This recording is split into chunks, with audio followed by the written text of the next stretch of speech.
영국의 경제 주간지 이코노미스트는 매년 다음의 5가지 기준에 따라 세계 167개국의 민주주의를 평가한다. 선거 과정과 절차는 자유롭고 공정한가? 정부의 기능은 합리적인가? 시민들의 정치 참여는 자유로운가?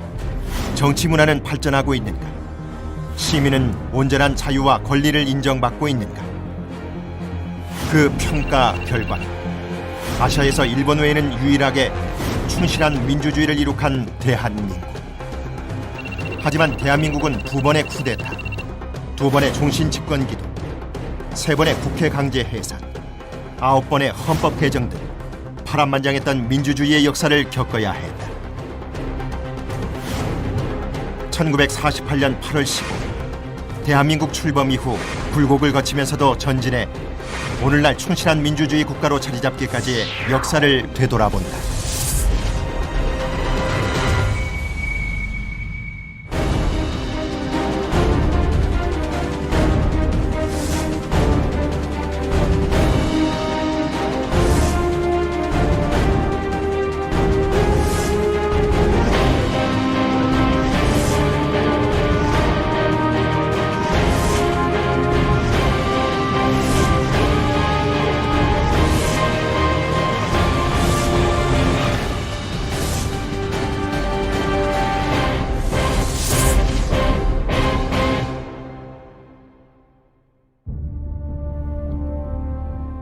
서구에서는 몇백 년에 걸쳐 확립된 민주주의 정치. 하지만 대한민국에서는 1948년 일거에 도입되었다. 그래서 한국 민주주의의 기반은 매우 취약했다. 35년에 걸친 일본의 식민지 지배.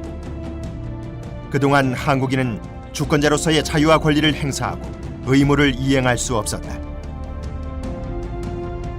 해방 후 한국인들은 민주주의가 무엇인지, 국민, 국가가 무엇인지, 시민의 권리와 의무는 무엇인지 모른 채 나라를 만들어야 했다. 대한민국이 출범하기까지 좌익과의 폭력 투쟁이 끊임없이 이어졌고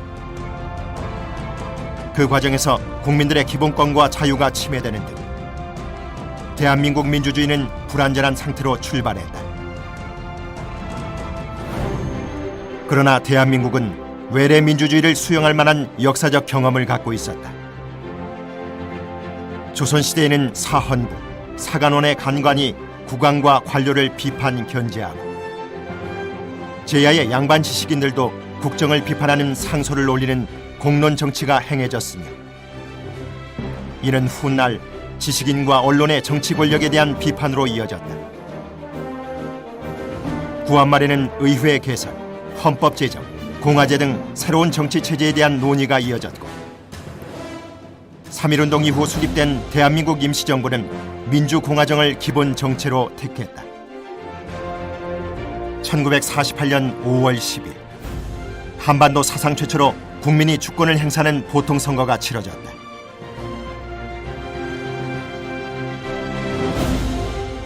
등록 유권자의 95.5%라는 놀라운 투표율은 새 민주국가 건설에 대한 국민의 강한 열망을 말해준다.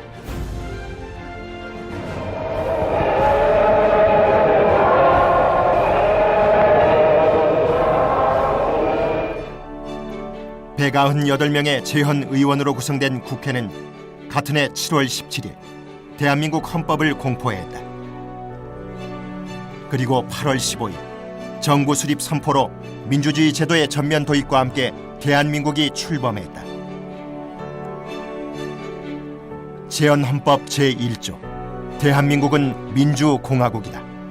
제2조 대한민국의 주권은 국민에게 있고 모든 권력은 국민으로부터 나온다.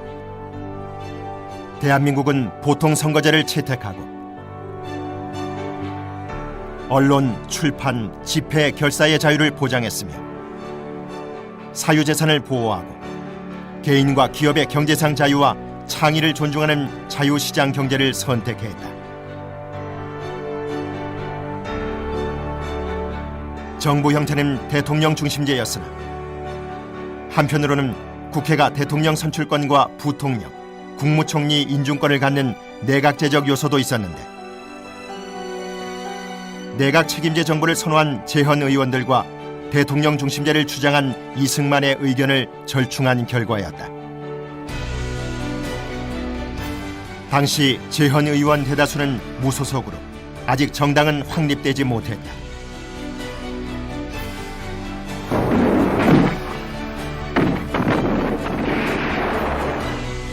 6.25 전쟁 중 이승만은 재선을 위해 국회가 아닌 국민이 직접 대통령을 선출하도록 헌법을 개정하고자 했으나 국회는 내각 책임제 개헌을 주장했다. 양측의 개헌 시도가 무산된 후 이승만은 1952년 7월 경찰과 헌병, 지지단체를 동원해 국회를 굴복시키고 결국 대통령 직선제 개헌을 관철해냈다. 이 과정에서 민주주의 헌정은 손상을 입었으나 국민이 대통령을 선출하는 권력 구조가 만들어질 수 있었다. 이후 이승만 정권은 권위주의의 길로 들어섰다. 이는 한편으로는 6.25 전쟁의 영향 때문이었고 또 다른 한편으로는 이승만의 강력한 권력 의지 때문이었다.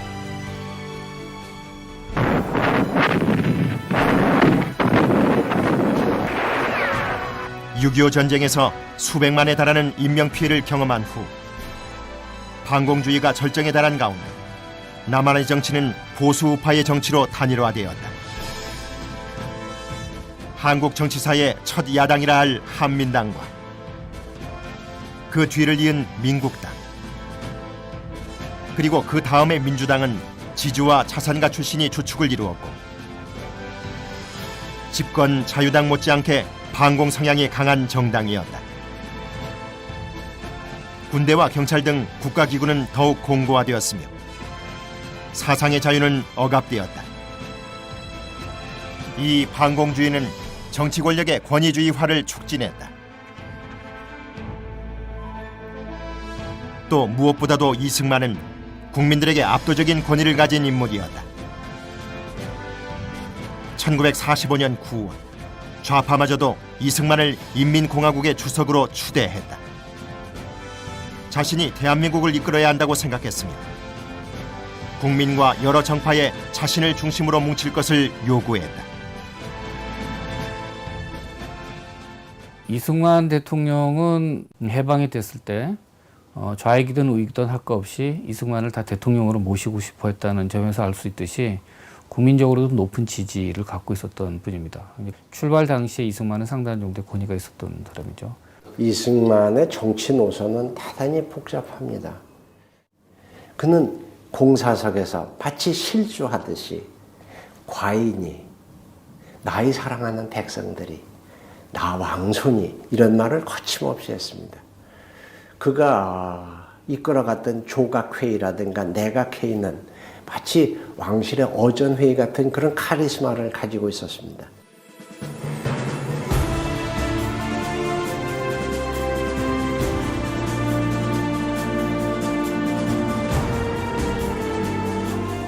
그는 1954년 초대 대통령에 한해 중임 제한을 없애도록 헌법을 개정하며 종신 집권의 길을 열었다. 이로써 한 사람의 권력자를 위해 헌법마저 개정하는 1인 중심의 권위주의 체제가 수립된 것이다. 선거와 같은 절차적 민주주의와 대의제도의 골격은 유지되었으나 집권 세력의 권력 남용은 더 심각해졌다. 그러니까 개인적으로 가지고 있었던 그런 어떤 독립 시기의 경력, 또 집안의 혈통, 또 교육 기반 뭐 이런 것을 배경으로 해서 가지고 있었던 일인의 가부장적인 어떤 성격 또 퍼스널리티를 근간으로 하는 그런 권위주의 체제였다. 당시 이승만은 국민의 추앙을 받는 존재였다. 1956년 자유당의 대통령 선거 포스터 구호는 위대한 국부 이승만 박사를 대통령으로 다시 모시자였으며 1960년 선거에서도 나라 위한 80평생 합심하여 또 모시자라고 표현할 정도였다. 또 1955년부터 해마다 3월 26일이면 이승만의 생일을 축하하는 정부 주최의 경축 행사가 전국 주요 도시에서 성대히 열렸다. 그러나 이 시기 권위주의화 속에서도 민주적 진전은 있었다. 첫째로 여야 정당 정치의 발전이었다. 1950년대 초 대통령 직선제 개헌 과정에서 이승만 지지자들로 구성된 집권당과 반 이승만 세력이 결집한 야당으로 양당 경쟁 구도가 형성되었다. 양당 정치 체제가 제대로 구축되기 시작한 것은 결국 이승만 정치 세력에 대한 찬반으로 갈리면서 1955년 민주당이 신익희 씨 주도에 하에서 만들어졌을 때 결국 자유당과 민주당이라고 하는 양당 체제가 제대로 성립되었다고 볼 수 있습니다. 60년대, 70년대, 80년대 여야 양당 체제로 가는 것이 거의 전통으로 유지되어 나왔다고 할 수 있겠습니다. 둘째로 선거 역시 민의를 반영하는 장치로 작동했다. 못 살겠다 갈아보자. 갈아봤자 별 수 없다. 1956년 5월에 펼쳐진 정부통령 선거에서 여야의 치열한 경쟁이 벌어졌다. 제1야당의 대통령 후보 신익희가 유세 도중 급사하여 이승만이 무난하게 대통령에 당선됐으나 부통령에는 야당의 장면 후보가 당선됐다. 1958년 국회의원 선거에서도 야당의 의석이 대폭 늘어났다. 셋째, 가장 중요한 것으로 자유, 평등, 국민 주권의 민주주의 가치를 교육받은 세대가 등장하였다. 6.25 전쟁 휴전 후부터 초등학교 의무교육제가 본격 시행되어 1950년대 말 초등학교 취학률이 99%에 달했으며 중등학교와 대학교 학생 수도 크게 늘었다. 학생들은 학교 교육을 통해 주권 재민과 국민의 기본권, 참정권 등 서구 민주주의의 원칙과 가치를 이해하게 되었다. 잘구가 어떻게 일어날 수 있었을까? 그런 저는 상당히 교육의 힘이 굉장히 컸다고 생각을 합니다. 민주주의 교육의 문제. 그것을 통해서 우리가 이제 자유민주주의를 체득해 나가는 굉장히 중요한 그 계기를 마련했다고 생각을 합니다. 여야 정당 정치의 발전, 선거의 시행, 민주주의 가치의 교육 등 세 요인은 1960년 이승만 정권을 무너뜨리는 4.19 혁명의 추동력이 되었다. 1960년 이승만은 이미 85세의 고령이었다. 그런데 야당의 대통령 후보였던 조병옥이 선거 한 달 전에 갑자기 사망하여 이승만의 대통령 당선에는 아무런 문제가 없었다. 문제는 부통령 선거였다. 차후 그의 사망이나 와병 등 유고 시에는 부통령이 대통령직을 승계할 것이기 때문에 집권 자유당은 반드시 부통령 선거에서 이겨야 했다. 자유당 후보 이기붕의 부통령 당선을 위해 이승만 정권은 유령 유권자 조작, 관권 동원에 의한 유권자 협박, 3에서 5인조 공개 투표, 기권자 대리 투표, 투표함 바꿔치기, 득표수 조작 등의 대대적인 선거 부정을 저질렀다. 그 덕에 이기붕은 80% 가까운 득표로 부통령에 당선됐지만 국민들은 그를 인정하지 않았다. 선거 당일 마산을 비롯한 전국 주요 도시에서 항의 시위가 벌어졌다. 경찰의 발표로 사상자가 나자 국민은 분노하였다. 특히 선거 당일 마산의 시위에서 실종된 고등학생 김주열의 시신이 4월 11일 눈에 최루탄이 박힌 참혹한 모습으로 마산 앞바다에 떠오르자 부정선거에 대한 항의 시위가 4월 19일 서울과 전국 주요 도시에서 일제히 벌어졌다.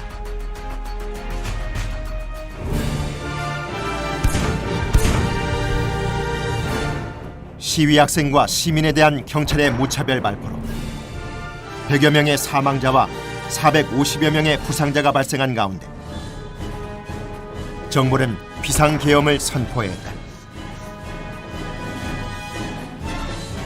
이에 미국은 이승만에게 사임을 권고했고 출동한 계엄군은 시위를 방관했다.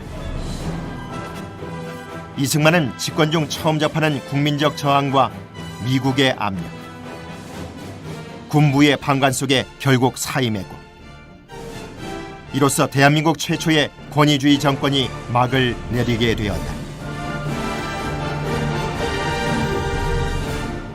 4.19 이후에는 우리나라에서 어떤 집권 세력도 자유민주주의를 부정할 수가 없게 된 것입니다. 심지어 독재를 하면서도 자기네들은 자유민주주의를 위해서 일시적으로 자유를 제한할 수밖에 없다 하는 이런 논리를 내세워서 자유민주주의 자체를 부정하지는 않고 이 자유를 제한하는 것이 일시적이다 하는 이러한 이제 논리를 내세웠죠. 그래서 4.19 혁명이 가지는 정치적인 의미는 우리나라의 자유민주주의 정신과 또 국민의 주권의식을 확립하는 데 큰 밑거름이 되었다고 할 수가 있겠습니다. 이승만 하야 후 야당인 민주당의 주도로 내각 책임제 개헌이 이루어졌다. 선거에서도 민주당이 압도적 다수 의석을 얻어 집권했으나 통치권을 가진 총리직을 두고 윤보선을 중심으로 한 구파와 장면을 중심으로 한 친파가 분열했고, 윤보선 대통령, 장면 총리의 정부가 출범한 후에는 그동안 억눌렸던 국민의 요구가 분출되면서 사회는 더욱 혼란스러워졌다. 일단의 군부에게는 이것이 기회였다. 6.25 전쟁을 거치면서 대한민국의 군부는 다른 사회 집단에 비해 더 근대화되고 조직화된 집단으로 성장했다. 전쟁 전에는 10만 명에 불과했던 군 병력이 1950년대 말에는 7배 이상 늘어나면서 군 장교도 함께 급팽창했다. 미국은 매년 1000여 명, 총 9천여 명의 군 장교와 하사관을 미국에서 연수시켰다. 이를 통해 군부는 군사기술과 조직관리의 선진기법을 배우고 합리주의와 효율성을 알게 되었으며 국가에 대한 책임의식을 습득했다. 선진화된 젊은 장교들은 군 수뇌부를 불신하고 갈등했다. 그들은 4.19 혁명 이후 군 수뇌부의 퇴진을 요구하는 정군운동을 벌였으나 받아들여지지가 않았다. 이로 인해 정군운동의 주역인 김종필이 군복을 벗었고 박정희도 좌천되었다. 장면 정부는 박정희 그룹의 거사 모의를 대수롭지 않게 여겼다. 특히 장도영 육군참모총장이 장면 정부와 쿠데타 세력 사이에 양다리를 걸침으로써 장면 정부는 이미 내부에서 무너진 것이나 다름없었다. 은인자중하던 군부는 드디어 오늘 아침 미명을 기해서 일제히 행동을 개시해 국가의 행정, 입법, 사법 3군을 완전히 장악하고 이어 군사혁명위원회를 조직했습니다. 박정희 그룹은 1961년 5월 16일 새벽 군사정변을 일으켰다. 김포 해병대 여단 병력을 비롯해 3,600명의 소규모 병력이 육군본부와 정부 주요 기관, KBS 방송국을 점령했다. 하지만 장면 총리와 윤보선 대통령 중 누구도 쿠데타군을 진압하기 위한 적극적인 조치를 취하지 않았다. 장면은 은신했고 윤보선은 주한미군 사령관의 진압 명령 요구를 거절했다. 결국 미국도 쿠데타를 묵인하기에 이르렀다. 5.16 군부는 국가재건 최고회의를 설치, 초법적 강제력을 동원해 사회 혼란을 수습하는 동시에 경제 개발에 착수했다. 아울러 박정희 군사정부는 선거를 통한 민간 정부로의 변신을 꾀했다. 이를 위해 정권 보위기구로 중앙정보부를 창설하고 군부의 선거 참여를 위한 정당을 조직했다. 1962년 12월 정부 형태를 국민 직선에 의한 대통령제로 바꾼 개헌안이 국민투표에서 통과되었다. 민정 이양식에 관한 구체적인 일정은 아직까지 결정을 보지 못하고 있습니다만 새로운 헌법 아래서 새 정부와 새 국회가 발족하는 것은 그리고 1963년 10월 치러진 대통령 선거에서 쿠데타의 주력인 박정희가 민주당 정부의 대통령이었던 윤보선을 누르고 승리했다. 득표수는 박정희 470만 표, 윤보선 455만 표, 불과 15만 표라는 근소한 차이의 승리였다. 이렇게 쿠데타 군부는 직접 통치 대신 민정으로 전환했으니 군의 유사 민간화였다.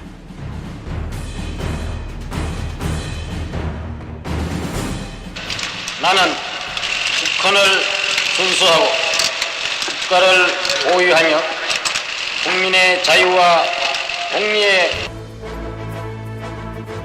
이로써 민주주의 정당 정치와 대의제도가 다시 복원되었다.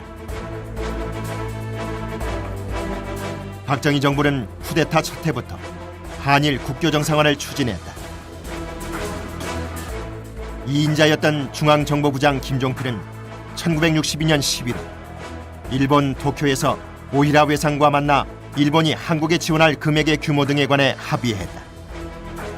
이후 새로 출범한 박정희 정부는 1964년 회담 타결을 서둘렀다. 이를 매국 굴욕 외교라 본 야당과 대학생들은 강력한 반대 투쟁을 전개했다. 1964년 3월 이후 한일 회담을 반대하는 반정부 시위가 격화되었다. 이를 아무 대안 없는 반대일 뿐이라 여긴 박정희는 군을 동원해 진압하였다. 6월 3일 또다시 대규모 시위가 벌어지자 서울 지역에 비상계엄이 선포되었다. 이듬해 8월 한일 국교 정상화 조약의 국회 비준을 앞두고는 서울 일원에 위수령이 내려졌다. 이처럼 초기에 지지 기반이 취약했던 박정희는 군을 동원해 위기에서 벗어났다. 하지만 1965년경부터 경제 개발이 본궤도에 올랐고 그에 힘입어 박정희는 1967년 대통령 선거에서 무난히 재선에 성공하였다. 이번에는 박정희 569만 표, 윤보선 453만 표 득표로 116만 표의 큰 차이가 났다. 곧이은 국회의원 선거에서 집권 공화당은 부정선거 논란을 일으키면서까지 개헌 요건인 국회의석 3분의 2 이상을 차지했다.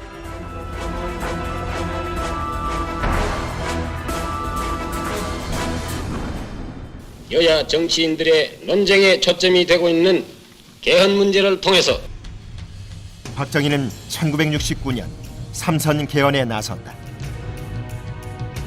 삼선 개헌에 대해서는 당내 2인자였던 김종필 지지 세력이 반발하고 야당 학생들이 강력히 저항했으나 박정희는 다시금 중앙정보부와 군을 동원하여 삼선 개헌을 단행했다.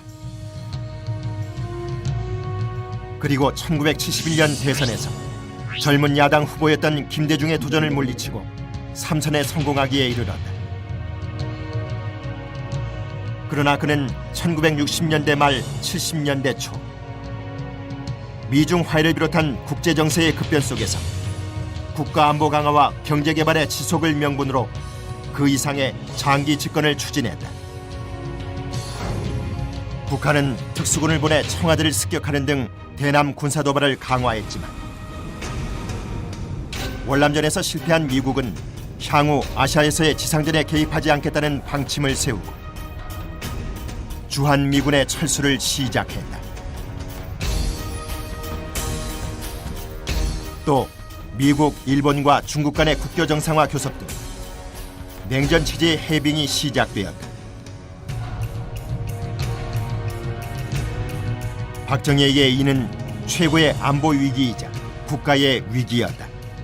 그는 자신만 이 위기를 극복할 수 있으며 계속 집권해야 한다고 생각했다. 특별선언을 발표하고 우리의 모든 체제에 유신적인 일대 개혁을 시작했습니다.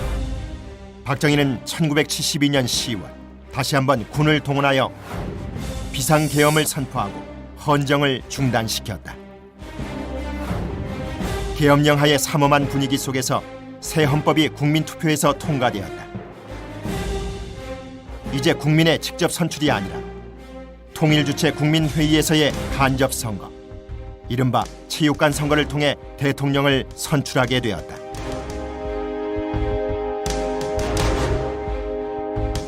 국민은 정부 선택권을 빼앗긴 것이다. 또 대통령은 국회 해산권과 긴급조치권 등의 비상대권을 보유하며 국회의석의 3분의 1에 해당하는 국회의원을 사실상 임명하는 권한도 가졌다. 이로써 대의제 민주주의와 상권 분립은 껍데기만 남았다. 오직 박정희 1인만 집권 가능하고 그에게 온갖 권한을 집중한 새로운 통치 체제인 유신 체제가 세워진 것이다. 그러나 국민은 1973년 2월 국회의원 총선에서 유신 체제를 지지하지 않았다. 집권 공화당은 39%의 득표율을 올렸으나 야당인 신민당과 민주통일당의 득표율의 합계는 43%나 되었다. 그해 여름에 벌어진 김대중 납치 사건을 계기로 가을부터 유신 체제에 대한 저항이 본격화되었다. 학생과 재야 지식인, 종교인들은 유신 헌법의 개정을 요구하고 개헌 서명 운동을 벌였다. 박정희 정부는 이를 철권으로 탄압하고 반대자를 처벌했다. 1974년에는 전국의 대학생 학생운동 조직 등이 폭력혁명을 기도했다는 민청학년 사건과 인혁당 재건이 사건을 터뜨렸으며 인혁당 관련자 등 8명이 이듬해 사형 판결을 받고 바로 집행되었다. 1975년 봄 캄보디아, 베트남, 라오스 등 인도차이나 3국이 연이어 공산화되었다. 한 지역이 공산화되면 인접 지역도 공산화된다는 도미노 이론에 따라 안보 위기의식이 고조되었다. 박정희는 긴급조치의 결정판인 구호를 선포하며 국민의 눈과 입을 막고 손과 발을 묶었다. 이로써 권위주의 체제는 일시 안정되었다. 그 사이 전면적 중화공업화와 더불어 고도의 경제성장이 이어졌다. 1976년에서 1978년까지의 호경기는 단군 이래 최대의 호황이라고도 했다. 하지만 정치적 위기가 다시 시작되었다. 1977년 등장한 미국의 카터 행정부는 인권 외교를 내세우며 한국의 열악한 인권 상황을 비판하였고 이에 자극받아 민주헌법으로의 개정을 요구하는 대학생 시위가 재개되었다. 일반 국민들은 경찰과 중앙정보부의 삼엄한 감시와 탄압 속에서 침묵할 수밖에 없었다. 그러나 박정희의 장기 집권에 대한 국민의 염증은 깊어졌다. 다수 국민은 유신 체제 하에 제한된 선거에서나 표를 통해 박정희 정권을 심판하고자 했다. 1978년 말 총선에서 국민은 집권 여당보다 야당에 더 많은 표를 주었는데 이는 민심이 정권에서 떠나고 있음을 뜻했다.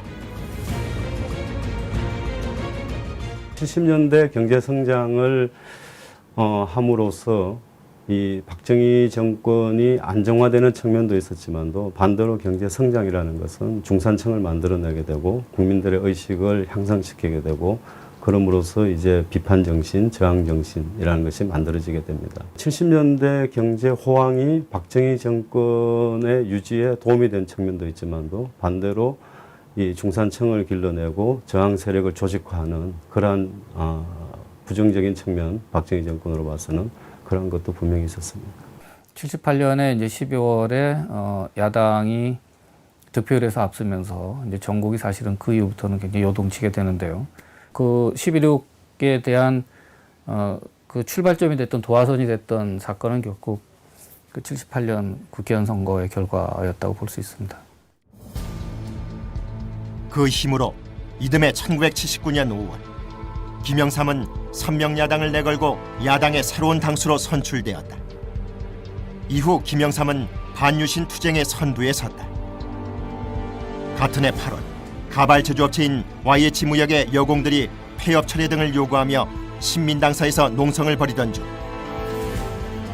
경찰의 강제 해산 과정에서 여공 한 명이 사망하는 사건이 발생했다. 9월 김영삼은 미국 뉴욕타임즈와의 회견에서 미국 정부가 박정희 정부에 대해 민주화 조치를 취하도록 공개적이고 직접적으로 압력을 행사해야 한다고 발언했다.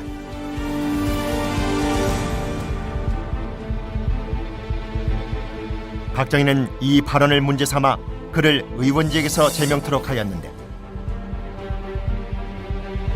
이러한 강경 조치에 대해 10월 김영삼의 정치적 기반인 부산과 마산에서 학생과 시민이 대거 항의하였다. 그 수습 과정에서 권력 핵심부의 분열이 일어나 박정희가 중앙정보부장에게 피살되면서 유신 체제가 붕괴되었다.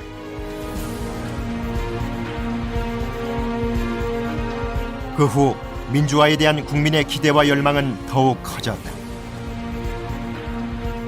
하지만 대통령 시해 사건 수사를 맡은 당시 전두환 보안사령관 등 군부 강경파는 12월 12일 정승화 계엄사령관을 체포하는 쿠데타로 군권을 장악했다. 1980년 봄 신군부가 정권 찬탈을 엿보는 가운데서도 과거 긴급조치 관련자가 사면 복권되고 재적 학생이 복교했다. 계엄 해제와 정치 일정 제시 등 조속한 민주화를 요구하는 대학생 시위가 벌어졌다. 이에 신군부는 사회 혼란을 수습한다는 명분으로 5월 17일 비상계엄을 전국으로 확대하면서 김대중 등 야당 인사를 체포하고 국회를 해산하며 전국 대학에 휴교령을 내리고 일체의 시위를 금지했다. 이튿날인 5월 18일 전라남도 광주의 전남대 정문에서 학생 시민과 계엄군의 충돌이 벌어졌다. 지역의 학생과 시민은 김대중의 석방과 민주화를 요구했지만 계엄군 공수부대는 시위대를 곤봉으로 무차별 가격하면서 사상자가 발생했다. 분노한 시민들의 대규모 시위가 벌어지고 일부 시위대는 예비군 무기고를 탈취하여 무장까지 했다. 시위대의 기세에 밀린 계엄군은 광주시 외곽으로 일단 철수했지만 27일 새벽 광주 시내에 다시 진입해 무력으로 시민을 학살하면서 진압했다. 이 사태로 200명 가까운 민간인과 군인, 경찰이 사망했다. 그 후 전두환 신군부는 집권 작업을 가속화했다. 이들 역시 유사 민간화의 과정을 밟았다. 유신 헌법을 개정했으나 대통령 간접 선거제로 정부 선택권은 국민에게 주어지지 않았다. 전두환은 또 한 번의 체육관 선거에서 대통령으로 선출되었다. 언론, 출판, 집회 및 시위의 자유와 노동 3권도 심하게 제한되었다. 그러나 신군부의 제5공화국은 대통령 단임을 서약하고 과거와 달리 1인 권위주의로부터는 탈피할 조짐을 보였다. 전두환 정권은 권위주의 정권으로 출범을 하면서도 7년 단임제라는 것을 대국민적으로 약속을 했었고, 그래서 이 향후에 우리 사회가 민주화로 나아갈 것이라는 그러한 여지를 주는 그러한 권위주의 체제였습니다. 하지만 민주주의의 사회적 기초는 갈수록 단단해졌다. 고도의 경제 성장으로 국민 소득이 증대되었고, 고등학교는 물론 대학 교육까지 받은 고학력, 고숙련, 고임금 인력이 대거 배출되어 두터운 중산층을 이루었다. 이들은 시민의 권리와 의무를 자각하고 민주주의의 실천을 원하는 세력으로 자리 잡았다.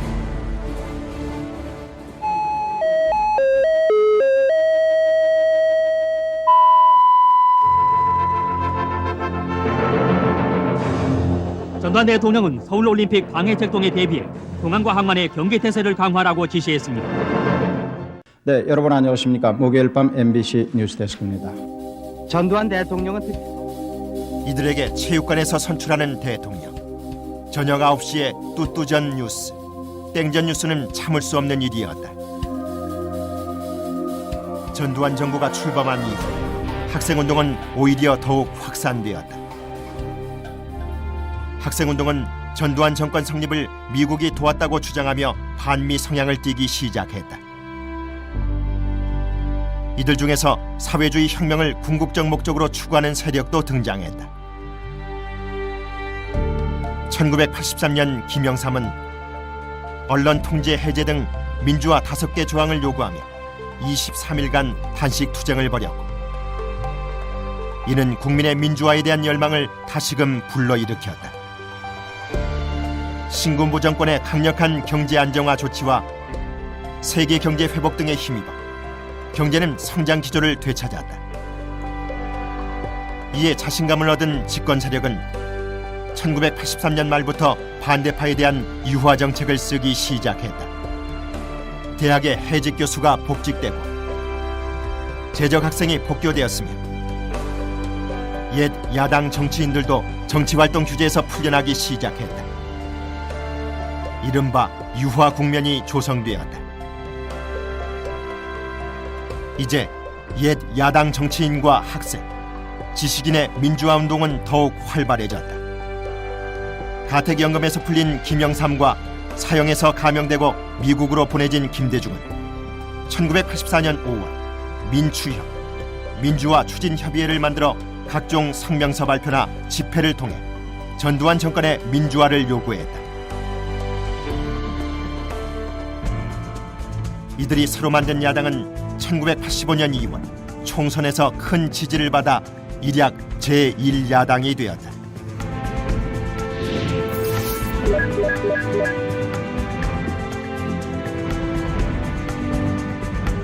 새 야당은 국민의 정부 선택권을 회복하는 직선제 개헌운동을 시작했다. 대학가 학생운동의 핵심 세력은 민족해방 민중민주주의 혁명을 지향했으나 당면 과제로서 제도권 야당들의 대통령 직선제 개헌운동에도 적극 동참했다. 이와 함께 운동권 학생들은 노동자 의식화 투쟁에도 힘썼다. 그러던 중 시위 학생과 노동운동 참여 학생을 색출 검거하려던 경찰이 여대생을 성고문하거나 대학생을 고문 끝에 사망케 하는 일이 벌어졌다. 1986년 7월에는 부천경찰서의 경찰이 위장 취업한 여대생을 성고문한 사건이 터졌다. 1987년 1월에는 치안본부 남영동 대공무실의 수사관들이 연행 학생을 고문 폭행하다 사망케 했다. 시민들은 전두환 정권의 만행에 분노했고 이제 직선제 개헌운동을 전면적으로 지지하게 되었다. 의원 내각제 개헌이 여의치 않자 전두환은 1987년 4월 13일 기존의 대통령 간선제 헌법을 유지한다는 호헌 조치를 발표했는데 얼마 남지 않는 촉박한 임기와 현재의 국가적 상황을 종합적으로 판단하여 중대한 결단을 내리지 않으면 안 되게 되었습니다. 이는 직선제 개헌에 대한 국민의 요구를 완전히 거스르는 일이었다. 그 후 경찰이 서울대생 박종철 군을 고문하다가 사망하게 만든 사건을 축소 은폐하려 한 사실이 폭로되자 정권에 대한 국민의 분노가 폭발했다. 1987년 6월 가톨릭 등 종교계를 필두로 광범위한 국민들이 직선제 개헌운동에 참여하였다. 이전까지의 민주화 운동이 학생과 야당 당원에 국한되어 있었다면 이제부터는 일명 넥타이 부대라 불리는 일반 직장인까지 반정부 집회 시위에 가세했다.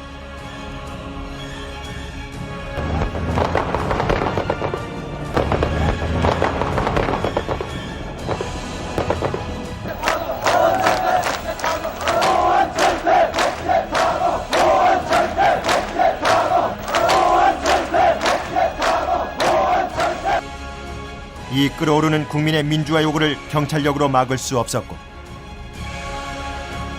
군이 진압에 나서는 경우 제2의 광주 사태와 같은 일대 파국이 우려되었다. 이 위기 상황에서 집권 세력은 최종적으로 군을 동원하는 강경책보다 직선제를 수용하는 타협책을 선택했으니 바로 6.29 선언이었다. 여야 합의하에 조속히 대통령 직선제 개헌을 하고 노태우 민정당 대표의원이 건의한 내용을 전폭적으로 수용해서 획기적인 민주발전 화합 조치를 취하기로 결심하였습니다.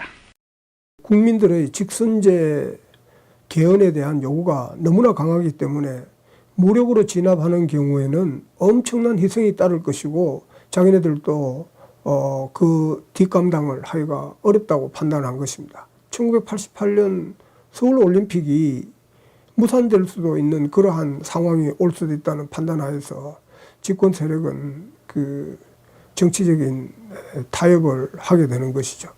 대통령 직선제 개헌을 요구하는 국민의 뜻을 받아들이겠다는 내용의 6.29 민주화 선언이 발표되었고 곧 여야 합의로 대통령 직선제 등을 규정한 민주헌법이 마련되어 국민투표에서 통과되었다.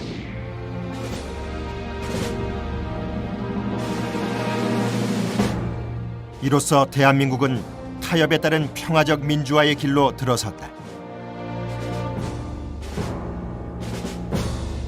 직선 개헌 후 이어진 대통령 선거에서는 김영삼, 김대중 두 야당 지도자의 동시 출마로 집권 여당의 노태우가 당선되었다. 이는 집권 세력 내의 권력 승계였지만 국민의 선택을 거쳤다는 점에서 민주주의에 의미 있는 성과였다. 그 후 대한민국의 민주주의는 계속해서 전진했다. 5년 후인 1992년 대통령 선거에서는 과거 야당의 민주화 투사로서 집권 여당에 합류한 김영삼이 승리함으로써 무려 30년 가까이 지속된 군부 출신 대통령 시대가 막을 내렸다. 김영삼은 1990년 3당 합당 후 집권 여당의 대통령 후보가 되었다.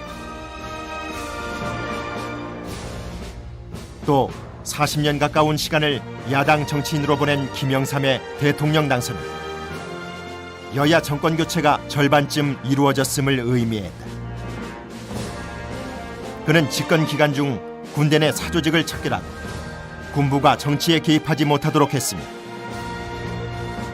과거의 집권 세력인 신군부를 단죄하는 작업도 함께 벌였다. 1997년 대통령 선거에서는 김대중이 야당 후보로는 최초로 승리했다.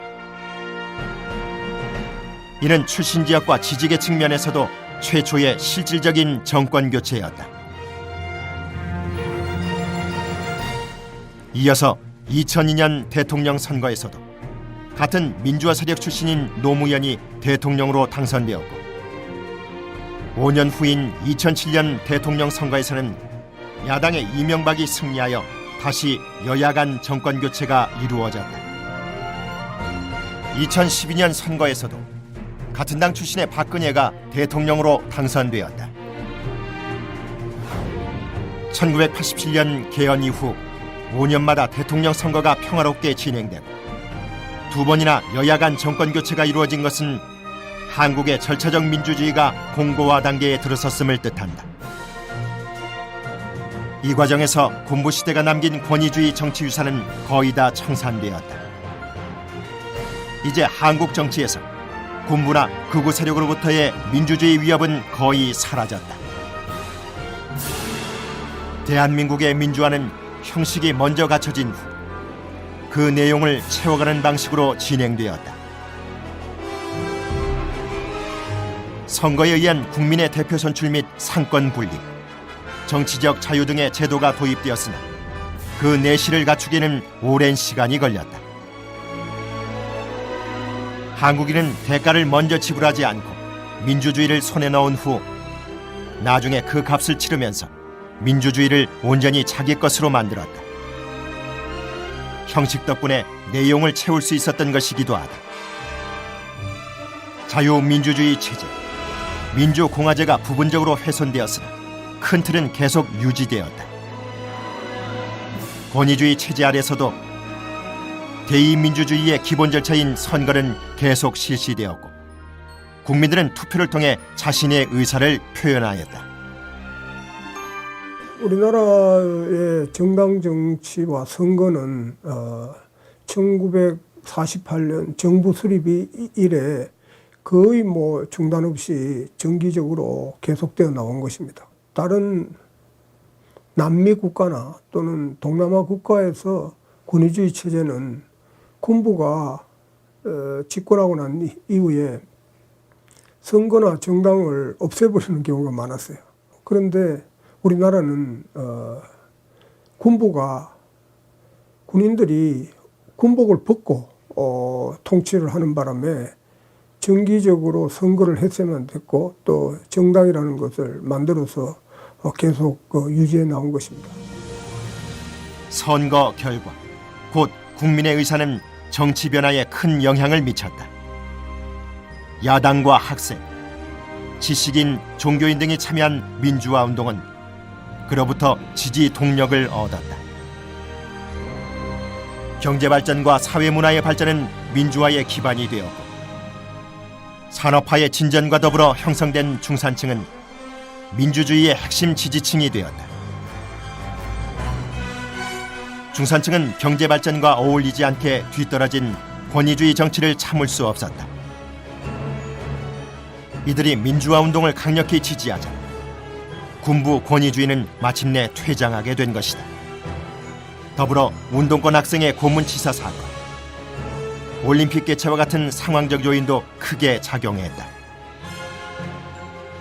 1987년 발생한 고문치사 사건은 전 국민적인 분노를 일으켰으며 올림픽 개최가 임박하자 집권 세력은 강압 조치를 쓸 수 없었다.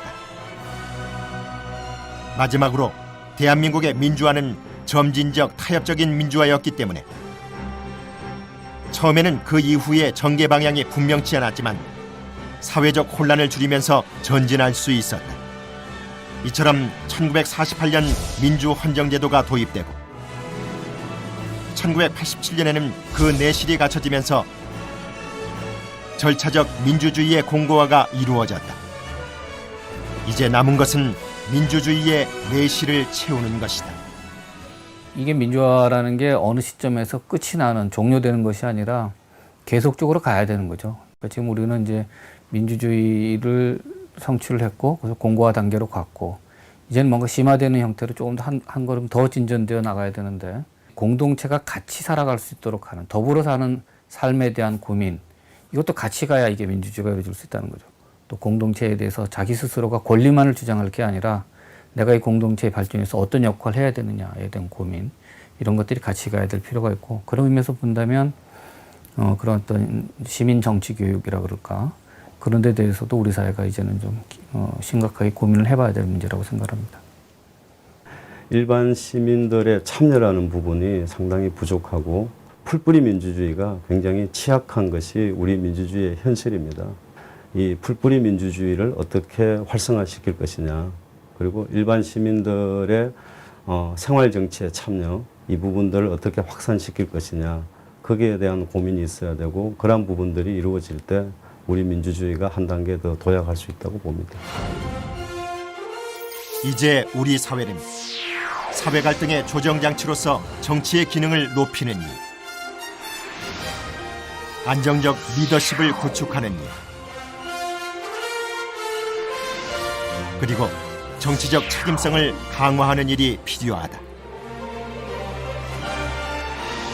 아울러 시민의 정치에 대한 관심과 책임의식을 강화하며 정치 과정에 대한 시민의 참여를 증진시킬 필요가 있다.